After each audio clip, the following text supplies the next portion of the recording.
Hello and hi dear friends, Bernd here. Before we slowly get to the topic of the video, and as you can see, here is a branch. Oh, you have a root. What could it be? A keiki. A keiki.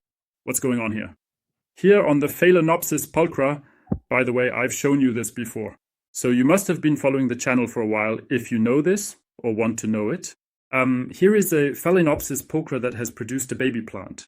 And this tiny baby plant is already stretching and reaching out, hoping that it can be transplanted into its very own container soon. But when exactly is the right time to carefully remove such a small baby plant from the mother plant, which is still happily and healthily growing in the pot right here? This baby plant is already quite large. This baby plant has all the characteristics that suggest it should be separated from the mother plant. You can see there are already 1, 2, 3, 4 roots present here. So the minimum requirement, or the minimum condition that is generally given or recommended, is that the baby plant should have 3 roots, each about 4 to 5 centimeters long. In this case, we even have 1 root that's already 10 centimeters long. You can clearly see healthy root tips on every root here, except for this 1 root. There's no tip yet, maybe it's died off, but that's not a problem. We have 3 strong roots. At this stage, it is generally possible to separate the baby plant from the mother plant.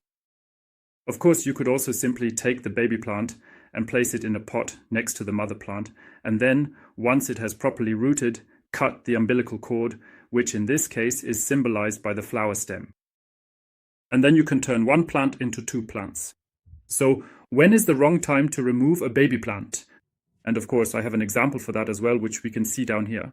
You can see here, this is a Phalaenopsis growing in column, and it has produced a baby plant here. It's also a beautiful baby plant. In this case, it's a Phalaenopsis hybrid. Unfortunately, I can't tell you right now exactly which one it is. I even think it might be one with red flowers, but that doesn't really matter. You can see there are still no roots on the baby plant itself. No roots means that this plant wouldn't be able to survive on its own just yet. So you might have to put it in a plastic bag with sphagnum moss. Then, of course, there's a chance that the increased humidity will help the plant develop further and force it to grow roots. But in this case, I would basically just wait for the little plant to come up with the brilliant, glorious idea, hey, I want to become independent from my mom. So I'll move away, do my own thing, and grow in my own pot. But it's not ready for that yet. Quite the opposite of the pulchra baby we have here. Basically, you just have to separate the plant. You can easily snap it off. You could also simply cut off the flower stem here and pot the plant there. But you can also just check on the internet. You can search for plant with keiki or orchid with keiki. There are plants that are just covered with flower shoots with babies hanging from them. And those babies have even more babies hanging from them. More and more babies. It's a real baby boom. That can also look nice if you have a plant like that. And at the same time, let's move on to a little informational section. Not that the whole video isn't informative in some way, but as you can see, the plant also has a way to move itself. Because the interesting thing here is that this plant and the baby are genetically identical. This means that if this plant were to simply, let's exaggerate, move to another tree via this flower stalk, and the old plant were to die, then the actual plant would still be embodied by the baby, alive, just on the other plant. Isn't that amazing?